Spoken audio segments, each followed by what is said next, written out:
The Vampire Coast. Hello and welcome to another starting guide to a Total War Warhammer 2 faction. Today we're playing Luthor Harkon of the Vampire Coast on very hard. If you haven't done so already, please consider subscribing. It really helps my channel's visibility. Anyway, let's go. So we're going to start by seeing what we can raise from the dead. We'll pick up the handgunners and a bloaty boy, and we'll attack this army. This should be fairly easy. The bombers might be a bit of an issue. We'll pop up on top of the hill and try to shoot them down as best we can. We outrange them a little bit. We'll send the bloaties in when there are clumps. Not a bad victory there. We lost the handgunners, but that's okay. We'll take the replenishment for now. We'll pop back into our land. We'll get the extra pirate crew growth and level up our horde building, and we'll get some more gunnery mob. We'll get route marcher on Luthor. We'll research up towards sentries in command.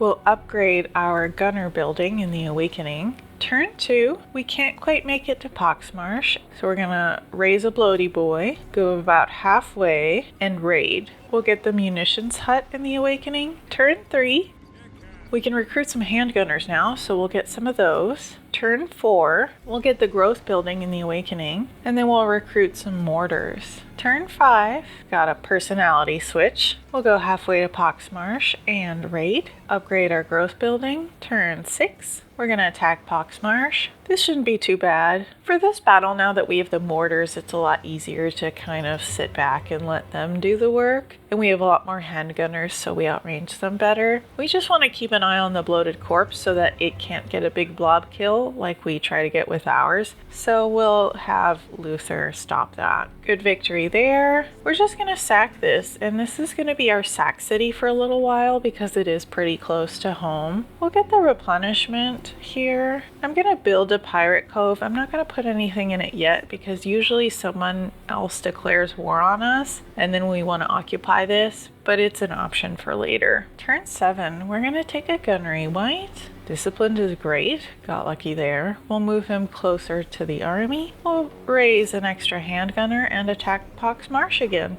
Another good victory there, and we can dig next to Poxmarsh for the treasure. Turn 8, we'll pop the gunnery white in the army and sack Poxmarsh again. The gunnery white can get cackle fruit. Turn 9, still sacking here. We'll level up our horde building now, and I think we can get a reduction in recruitment cost. And it's been a couple turns, so I think we can get income from Poxmarsh. We should be relatively safe now. Turn 10. Now we can take a look at recruiting and disbanding vampire wizards. We'll recruit and disband the knowledgeable death wizard because we want that in vampires. And now we're going to keep sacking. This is great for leveling Luthor so we can get that growth going. Turn 11, we can sack and then see about ambushing the army that's coming. We'll raise some bloaties to see about helping us out there. I think it's important to get living ship early. We're still working up the cackle fruit line on our gunnery white.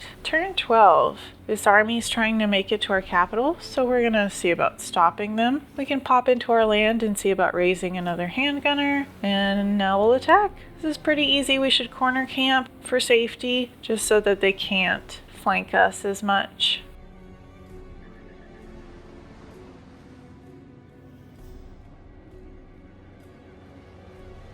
Pretty good victory there. We lost a couple units, but they're easily replaceable. We'll take the money and we'll go back closer towards Poxmarsh, and now we can recruit some more handgunners to replace what we lost. We're going to level up the Awakening, and we're going to keep recruiting and disbanding vampire wizards until we get what we want. Turn 13, we'll take the gun bonus, and then we'll go halfway through our movement and raid. Turn 14, we can recruit and disband high loyalty lords to put in our offices. So we'll get the extra pirate growth. Meanwhile, Luthor is going to attack Poxmarsh. We're now going to work towards enduring reanimation. Turn 15, still sacking over here. We can recruit a knowledgeable vampire wizard now, which is great. Turn 16, we have to keep an eye on Teclis, who's coming through our land. We'll pop the vampire into our army and attack Pox Marsh. We're going to work up towards Wind of Death on her, and we're saving up to get our horde building upgraded. Turn 17, still sacking, but we can now level up our horde building. We can get lightning strike on Luthor, so that makes us in a lot better shape. Turn 18, we'll take the campaign movement range. I think it's time to take Pox Marsh, so we'll demolish the building and then capture it next turn. Now we're going to try to reduce upkeep costs because we are working towards our Necrofex Colossus Doom stack. We'll get the money building in the Awakening. We'll get Blunderbuss on this guy now. Turn 19, we'll upgrade our money building, and now we'll capture Pox Marsh. Turn 20, we definitely need money, and we're probably going to fight the Cult of Sotek, so might as well take that. We'll level up Pox Marsh and get a higher tier port. And I think it's better for us to get to the other enemy city by the water. We'll go to the resource in order to do so. We'll fight them for money, getting good money there. I think at this point it's worth saving up growth to upgrade our horde building. Turn 21, we'll get our money building upgraded, and we're still going to head over to the Temple of Tlenkan.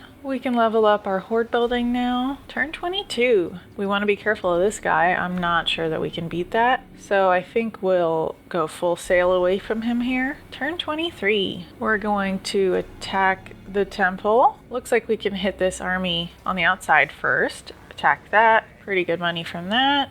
Now we'll attack the city. Probably best to fight this manually, but I'm kind of lazy, so I'm going to auto. Didn't even lose anything nice. We're going to sack this. And we can establish a pirate cove here since we're not going to want to keep this right now. It's a whole other can of worms, and we can see that the Cult of Sotek is coming to claim this land. We can put a money building here. We're up to Wind of Death on our vampire. Turn 24. Cult of Sotek did take that city, which is fine. We're going to walk past them and get some more sea treasure. We are pirates after all. We can start leveling up towards the Necrofex Colossus building. We can level up Pox Marsh. Turn 25.